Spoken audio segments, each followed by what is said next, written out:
Parce que la radio voyage loin, parce que la radio voyage bien, nous vous proposons d'aller à la rencontre de personnalités marquantes et inspirantes. Bienvenue aux grandes entrevues de Radio Francophonie sans frontières.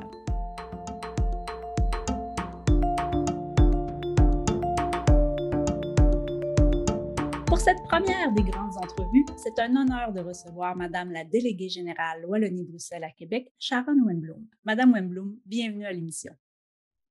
Merci beaucoup. Madame Wenblum, Francophonie sans frontières a eu le grand plaisir de vous recevoir à titre d'invité lors d'un de nos matins francophones, ainsi que de co-organiser avec votre équipe l'activité Les coulisses de la francophonie en ligne. Nos différents échanges m'ont donné envie d'en savoir davantage sur votre parcours professionnel ainsi que sur le rôle d'une déléguée générale.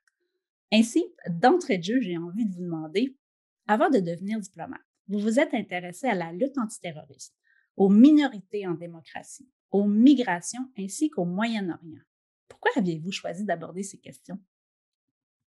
Merci beaucoup pour cette invitation et je vais directement tenter de répondre à cette question pas évidente, mais je pense que comme tout sujet de recherche, c'est évidemment en lien avec mon vécu personnel, mais mon vécu professionnel, des rencontres, donc des professeurs marquants, des rencontres privées, des amis, et puis un parcours familial sans doute, ayant moi-même des grands-parents qui étaient des enfants d'immigrés, un grand-père apatride, avant de recevoir la citoyenneté belge.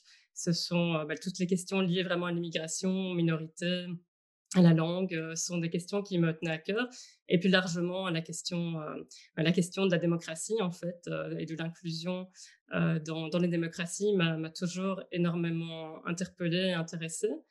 Et donc, ces sujets, même s'ils semblent très divers et très variés, la question de la lutte contre le terrorisme ou les migrations ou les minorités, en réalité, ont toujours eu un fil conducteur, en fait même deux. Donc, je me suis toujours intéressée à la question du lien entre ces sujets-là et la démocratie. Donc, lorsque je traitais la question de la lutte antiterroriste, ce qui m'intéressait en réalité, c'était surtout la manière dont la lutte antiterroriste était mise en lien ou en balance avec la question des droits et libertés, la préservation des droits et libertés et de la démocratie. Et de même, lorsque je m'intéressais aux minorités, au statut des minorités, c'était surtout pour m'interroger sur la démocratie et les contours de la démocratie. Et ces questions, je les ai également abordées de manière, avec des approches assez similaires, qui étaient d'interroger le discours, qui continue en fait de me passionner jusqu'à aujourd'hui, de voir comment la manière dont on parle des choses, dont on énonce certaines réalités, donne forme à d'autres réalités. Et donc, comment on parle de l'ennemi, comment on parle de la minorité, visible ou invisible, la manière dont on parle des immigrés ou des réfugiés, etc. Comment cela est mis en lien avec d'autres concepts comme la démocratie, les droits et libertés, et comment tout cela a un impact sur notre conception des choses. Donc, je pense que c'est ça qui a fait tout l'intérêt pour moi de toutes ces questions. C'était vraiment de réfléchir à la manière dont toutes les problématiques sont interprétées et comment elles sont mises en récit, en histoire, et comment cela influence notre façon de voir le monde et en particulier la démocratie.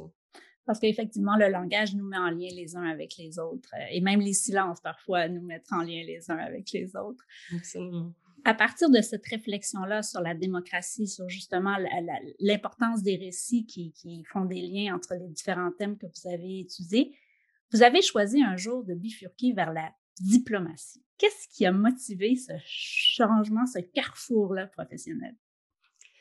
Alors oui, effectivement, c'était un gros changement, et j'ai renoncé à la carrière scientifique ou académique de manière très réfléchie, mûrement réfléchie, et ça n'a pas été vraiment évident. Je crois que toute personne qui quitte le monde académique ressent probablement cette légère pointe de frustration ou de changement de cap très, très violent. Parce que j'ai adoré la recherche pendant 10 ans, j'ai adoré enseigner, apprendre, et je pense que c'était vraiment pour moi le moteur, c'était d'apprendre et puis d'enseigner, donc de partager en fait mes connaissances, mais plus que partager mes connaissances, partager peut-être une espèce d'esprit critique ou d'analyse à mes étudiants. Donc c'est quelque chose qui était pour moi vraiment un moteur. Et donc, j'ai en plus eu la chance de faire une thèse à l'Université libre de Bruxelles, qui est un environnement vraiment très, très agréable et stimulant pour des doctorants, en particulier j'étais assistante, donc j'enseignais et je faisais de la recherche. C'était vraiment particulièrement intéressant et agréable. J'ai ensuite eu aussi la chance d'aller aux États-Unis, à Harvard, et puis en Angleterre, à Oxford. Donc, je veux dire qu'au niveau voilà, des environnements de recherche, c'était vraiment extrêmement intéressant et riche. J'ai pu accomplir aussi beaucoup de terrain. Donc, j'ai été à plusieurs reprises sur le terrain, que ce soit en Israël ou en Espagne, pour faire des recherches sur des réfugiés, notamment. Et je pense que c'est à ce moment-là, en fait, que j'ai pris conscience que j'adorais la recherche, mais qu'en réalité, ce qui m'intéressait, bien sûr, c'était d'apprendre, mais c'était aussi de pouvoir avoir de pouvoir être active et d'avoir un certain impact. Ça sont un peu des mots un peu clichés, mais c'est vrai que le fait de rédiger des articles était pour moi intéressant, mais un peu frustrant. Lorsque je voyais des gens qui s'activaient sur le terrain, que ce soit dans le domaine politique ou des ONG que j'analysais, ou des mouvements sociaux, je me suis rendu compte progressivement qu'en fait, j'avais envie d'être de leur côté, que j'avais envie de faire des choses plus concrètes. Ce que je faisais déjà, ceci dit, en parallèle de mon métier de chercheuse, mais j'avais envie de le faire à 100%. Et donc, c'est vrai que lorsqu'il y a eu ce concours pour la carrière diplomatique de Wallonie-Bruxelles, je n'ai pas hésité très longtemps, à vrai dire, pour passer ce concours. Et je suis vraiment mais très heureuse aujourd'hui, parce que c'est vrai que je pense que ce métier concilie à la fois l'appétit pour la découverte, parce qu'on voyage, parce qu'on rencontre des nouvelles cultures. Donc, mon côté anthropologue, sociologue, politologue est encore satisfait. Et en même temps, voilà, on porte, on aide à porter plutôt des projets très concrets.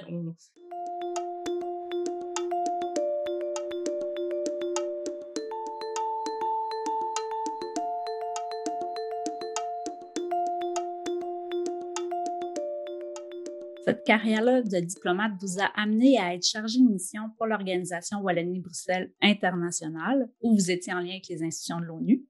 Également, vous avez œuvré auprès de la Commission européenne, où vous avez développé, évalué et mis en œuvre des politiques et des projets d'aide humanitaire, mais avec vraiment un angle particulier qui était destiné aux enfants. Pouvez-vous nous parler un peu de ces différents mandats-là que vous avez eus à titre de diplomate? Oui, tout à fait. Donc, effectivement, lorsque j'ai été recrutée comme diplomate à Wallonie-Bruxelles international, donc j'ai d'abord eu l'occasion de m'immerger vraiment dans tout ce que Wallonie-Bruxelles international fait avec ses partenaires à l'étranger. Et en particulier, j'ai eu l'occasion de travailler au service multilatéral de Wallonie-Bruxelles international. Et dans ce cadre-là, j'étais en lien avec soit direct avec avec des organismes de l'ONU, soit de manière indirecte au travers de la coordination belge. Et donc, ça m'a permis à nouveau de m'intéresser à de nombreuses questions qui me touchaient particulièrement, les droits et libertés, les droits des femmes, la lutte antiterrorisme et les droits et libertés, la lutte antiterroriste, pardon, et les droits et libertés. Donc, une série de questions vraiment qui, au niveau du contenu, m'intéressaient excessivement, et pour lesquelles Wallonie-Bruxelles est très, très engagée également. Donc, dans ce cadre-là, j'ai par exemple pu aider la Fédération Wallonie-Bruxelles à mettre en place, à la commission du statut de la femme, un événement à New York. Et j'ai pu accompagner la délégation d'ailleurs lors de la commission. C'était vraiment très intéressant. C'était en lien également avec l'OIF et avec la Tunisie. Donc, des partenaires vraiment essentiels pour la Fédération Wallonie-Bruxelles. Au-delà de l'événement en soi, ce qui était intéressant, c'était que, par exemple, sur cette question-là, l'enjeu était de voir comment les femmes sont représentées dans le journalisme, soit comme journalistes elles-mêmes, soit comment elles sont vues par les journalistes ou décrites dans les journaux. Et donc, évidemment, ça me parlait beaucoup, puisqu'à nouveau, on retrouvait ces questions du langage, et puis de la question de l'accès égal des femmes à un secteur en particulier qui est le journalisme. Donc ça, c'était un pont, disons, vraiment important dans ma carrière, puisque ça m'a permis vraiment de travailler de manière, à nouveau, très concrète sur ces sujets-là. Et de la même manière, lorsque j'étais à la Commission européenne, donc comme détachée de Wallonie-Bruxelles International, pendant un an. Là, j'ai pu travailler sur non seulement les droits des enfants, mais également la question de l'inclusion des personnes porteuses de handicap, la question de l'égalité des genres dans les situations d'urgence humanitaire.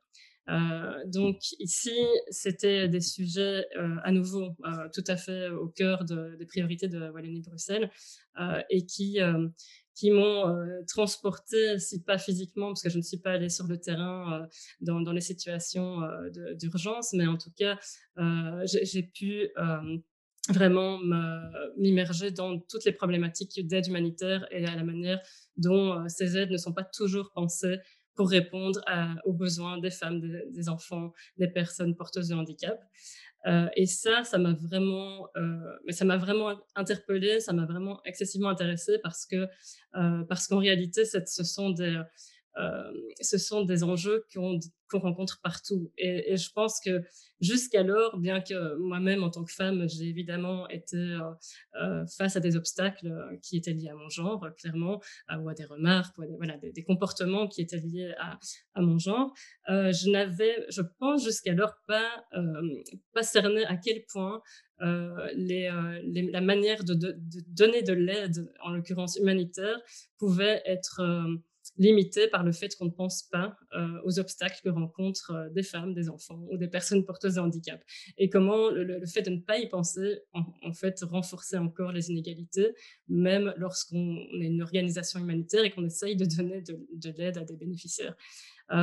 Et donc, ce que ça m'a apporté, au-delà du fait que c'était vraiment excessivement intéressant d'être à la Commission européenne, de rencontrer des gens de partout, voilà, d'être plongé dans cette institution et ces agences et vraiment cette mise en œuvre du multilatéralisme. Ce que ça m'a apporté, c'est vraiment une lentille pour comprendre énormément de choses sur les politiques publiques, sur la manière dont voilà, dont les politiques publiques, si elles veulent être efficaces et atteindre toutes et tous, doivent, voilà, dès le début, dès qu'elles sont pensées, prendre en compte énormément d'aspects auxquels les décideurs politiques ou les organisations, les ONG ne pensent pas nécessairement de prime abord.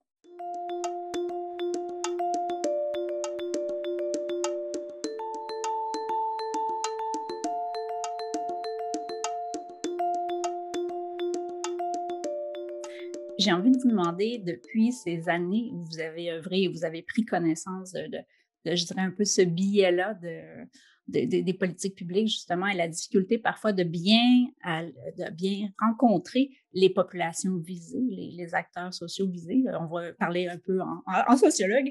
Euh, Est-ce que vous voyez un changement au sein des institutions? Est-ce que les institutions, les États, les programmes sont de plus en plus sensibles à s'adapter pour aller vraiment rejoindre les femmes, les personnes en situation de handicap sur le terrain?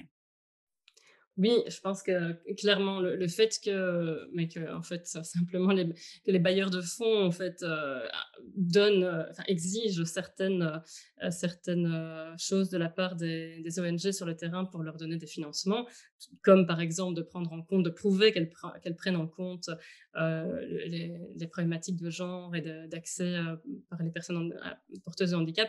C'est certain que c'est pas des solutions miracles parce qu'il y a beaucoup d'organisations qui contournent cela et qui ne prennent pas ça tout à fait au sérieux. Mais néanmoins, je pense que sur les réflexes qu'adoptent les personnes concernées, donc voilà, là en l'occurrence les ONG sur le terrain, c'est certain que ça a un impact parce que ça fait des années maintenant que la Commission européenne demande, exige que chaque projet prenne en compte telle et telle et telle variable.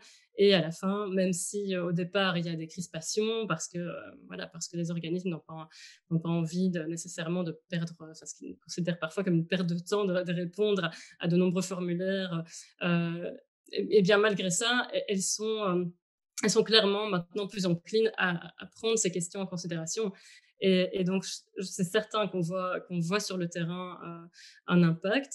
Euh, c'est certain aussi que plus il y aura de femmes et de personnes porteuses de handicap dans ces organismes eux-mêmes, plus on aura ces réflexes-là.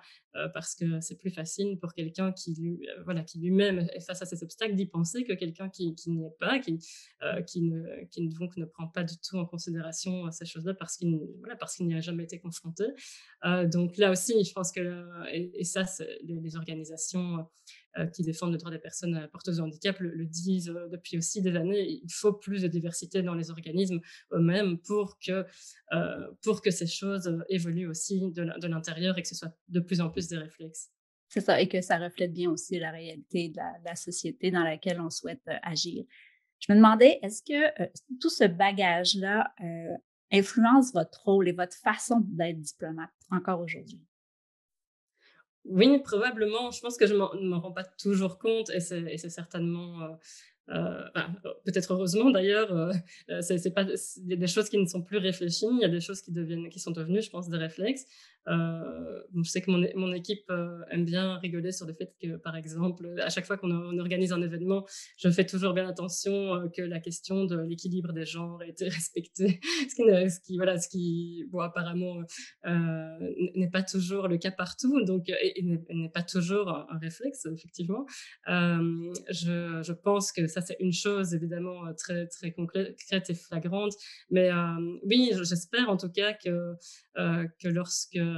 que j'organise des événements, mais aussi lorsque je m'adresse à des partenaires, je pense que j'ai mieux intégré certains de ces réflexes, de se questionner simplement sur le fait que la personne à qui je parle ou avec qui je veux organiser quelque chose, ou avec qui on souhaite avoir un partenariat, fait peut-être face à des difficultés ou des obstacles auxquels moi je n'ai pas nécessairement songé. Donc je pense que en un mot, je crois que ça m'a apporté peut-être encore plus d'empathie ou de capacité à me projeter, disons, dans la manière dont les autres peuvent voir les choses. Je pense qu'en tant que chercheur, on est aussi déjà beaucoup là-dedans, dans la remise en question, et cetera, et la distance par rapport à ce qu'on fait. Je crois que la recherche plus cette expérience effectivement, au niveau des droits des femmes, des enfants, des personnes porteuses de handicap, l'un dans l'autre, ça me permet aujourd'hui d'avoir une démarche, oui, peut-être, qui me permet peut-être plus de réflexion, de réfléchir à 2 fois lorsque je propose un projet, de réfléchir à qui j'invite, donc certainement, oui, il y a certainement d'autres exemples auxquels je ne pense pas, mais mais c'est certain que ça m'a formée et que ça reste quelque chose, d'extrêmement important pour moi, au jour le jour. Il reste une empreinte, assurément. Oui. Et donc, depuis septembre 2009, vous êtes la déléguée générale Wallonie-Bruxelles à Québec. Je dois dire que, chers auditeurs, je vous parle directement de Québec, alors je suis bien heureuse de vous accueillir dans ma ville. En quoi consiste le rôle d'une déléguée générale en général et de façon un peu plus particulière au Québec et au Canada? Oui, alors, en général, donc notre rôle de délégué ou délégué général Wallonie-Bruxelles, donc c'est de représenter, les gouvernements francophones de Belgique, donc le gouvernement de la région, wallonne, le gouvernement de la Communauté française de Belgique ou Fédération Wallonie-Bruxelles, et les francophones de Bruxelles également, enfin le gouvernement des francophones de Bruxelles également. Donc nous représentons les gouvernements, au même titre que les délégués du Québec, à l'étranger représentent, le gouvernement du Québec. Donc ça, c'est vraiment notre premier rôle, c'est qu'on est des porte-voix des gouvernements. On est là pour faire le lien entre les entités qu'on représente et les pays ou les entités où nous sommes.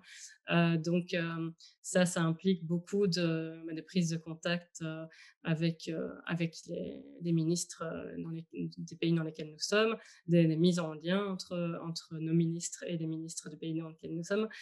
Donc ça, c'est un premier aspect important. Le deuxième aspect, c'est que quel que soit le pays où nous sommes, c'est vraiment, on est là pour stimuler la coopération. Donc nous sommes dans les pays dans lesquels nous avons des coopérations, dans lesquelles on veut stimuler les coopérations.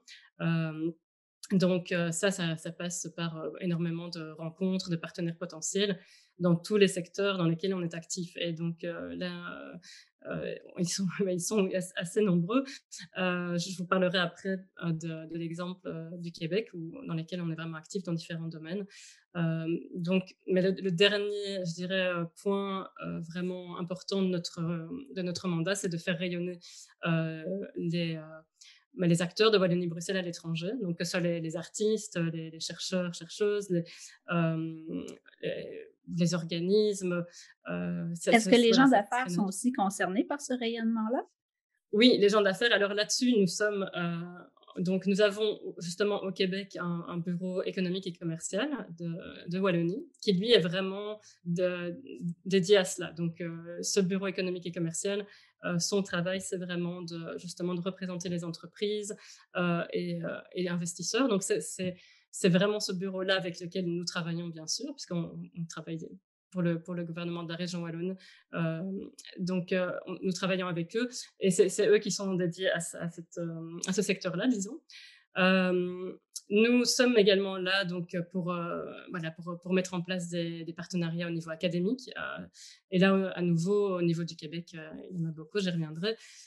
Et enfin, je dirais que quelque chose, c'est un axe transversal à notre travail, c'est vraiment la question de la francophonie, justement, puisque c'est un peu voilà, c'est un peu transversal à tout ça. C'est aussi un axe en soi, puisqu'on travaille avec des organismes de la francophonie. Euh, Nous sommes membres de l'Organisation internationale de la francophonie. Nous mettons en place des événements, des activités lorsque ce sont les journées internationales de la francophonie. Ça, ce sont des choses qu'on fait qui sont, voilà, qui sont un secteur en soi. Et en même temps, c'est quelque chose de très transversal. Là aussi, je vais y revenir avec l'exemple du Québec. Donc, ici au Québec, on a vraiment de la chance en fait d'avoir un partenaire historique déjà, puisque c'est le premier endroit où nous avons eu une délégation il y a bientôt 40 ans. L'année prochaine, on fêtera nos 40 ans. C'est également un partenaire mais qui nous ressemble un peu, puisque c'est une entité fédérée, donc qui nous comprend, qui est également au sein d'un État fédéral. Donc, on a vraiment des liens très forts parce qu'on se comprend, on est similaires, on a des enjeux qui sont assez semblables également. Et puis, nous avons une coopération de ce fait-là, une coopération vraiment multisectorielle, donc qui comprend d'une part mais vraiment l'académie qui a vraiment un volet assez important, puisque nos universités ont toutes des liens avec toutes les universités du Québec, que ce soit au niveau des professeurs, des échanges d'étudiants, de la recherche. Nous avons des liens entre nos fonds de recherche et les fonds de recherche du Québec. Nous avons des liens entre des organismes culturels qui organisent des résidences, par exemple. Donc, c'est vraiment, voilà, c'est vraiment tout secteur. Nous avons, enfin, notre rôle est vraiment de continuer à travailler là-dessus, de renforcer ce qui existe, et puis à la fois d'essayer de créer des nouveaux projets ou de stimuler des nouveaux projets. Bien souvent, nous sommes là surtout pour stimuler les projets, pour mettre des gens en lien. Euh, et la francophonie, à nouveau, est vraiment transversale ici, puisque dans à peu près dans tous ces domaines-là, la langue française et le rayonnement de la langue française au travers des arts, de la culture, des sciences, de la recherche, est un fil conducteur, bien sûr. Et puis parce que le Québec est également membre de l'OIF, et donc nous travaillons conjointement aussi dans ces instances.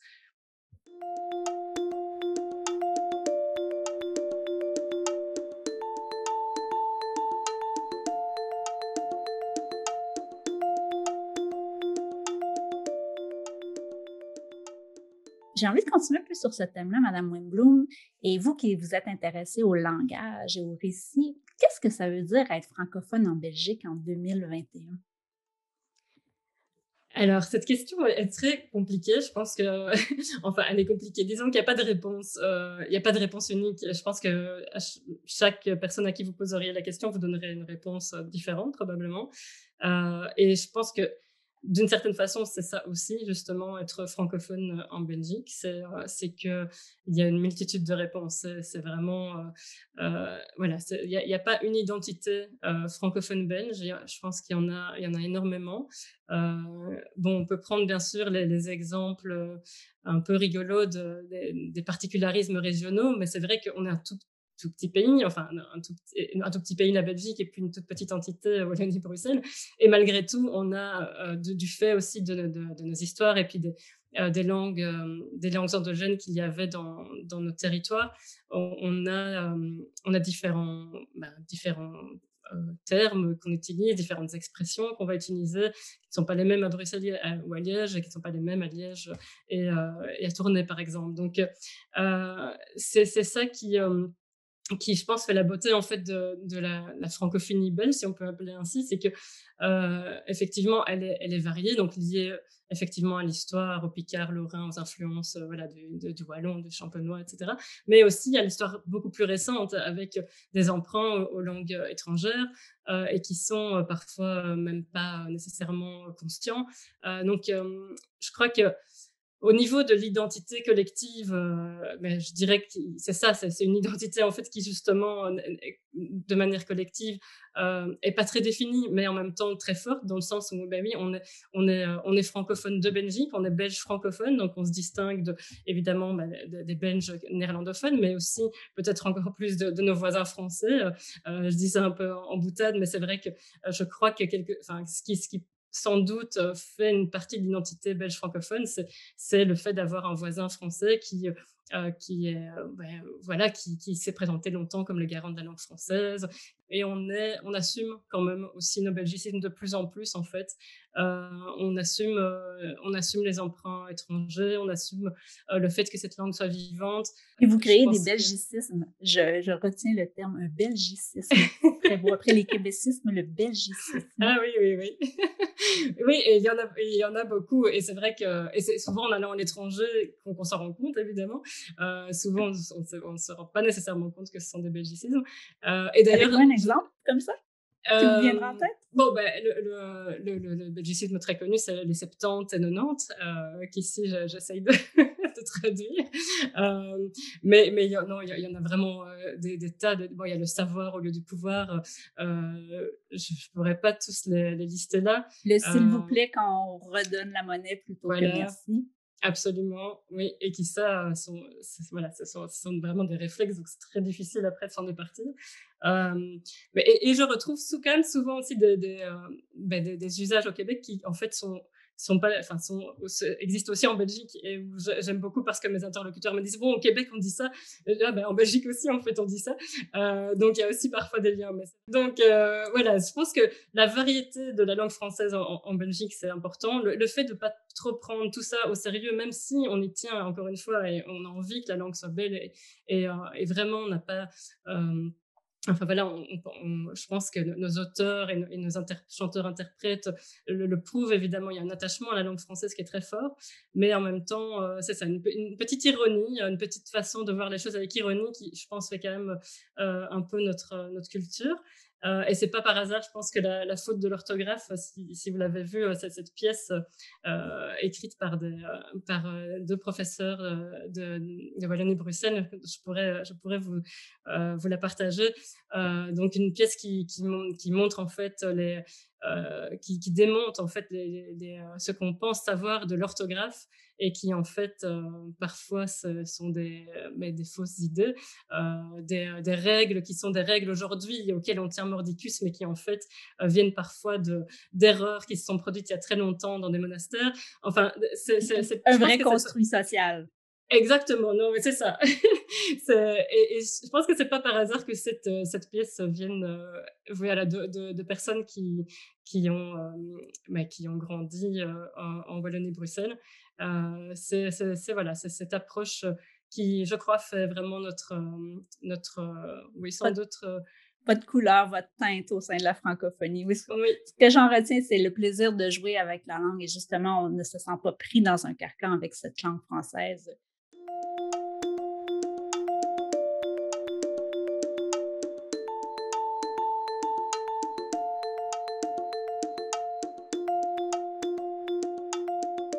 En guise de conclusion, Madame Wemblum, est-ce que vous souhaiteriez nous partager des coups de cœur francophones, que ce soit des coups de cœur littéraires, musicaux, cinématographiques ou autres auxquels vous auriez pensé?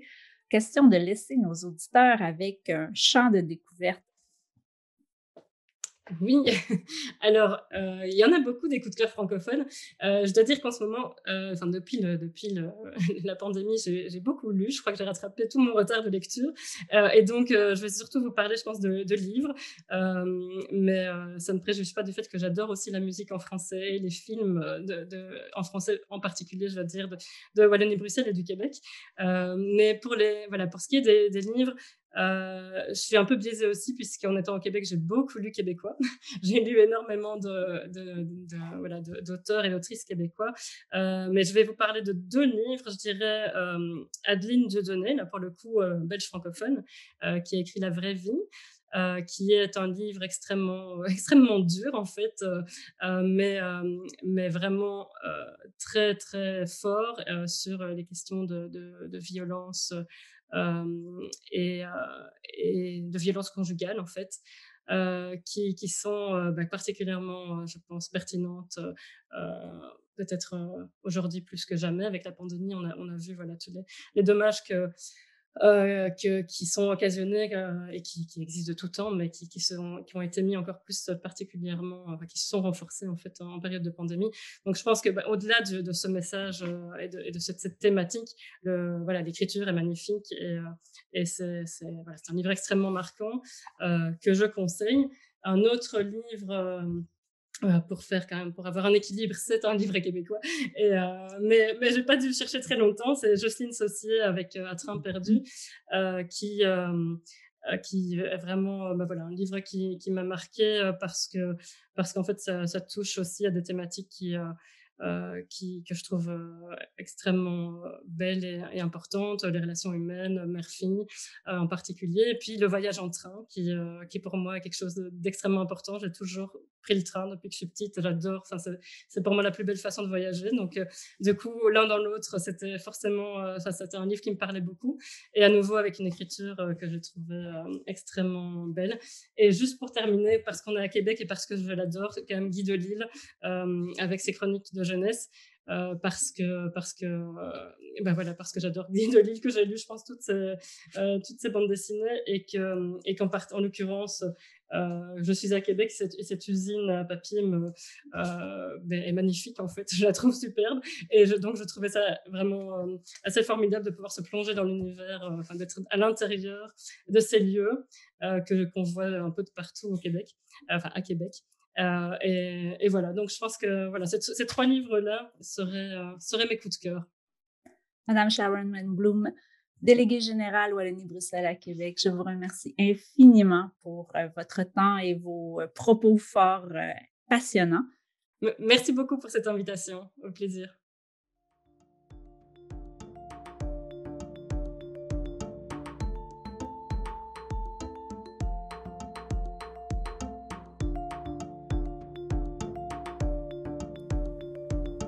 Vous avez aimé cette grande entrevue?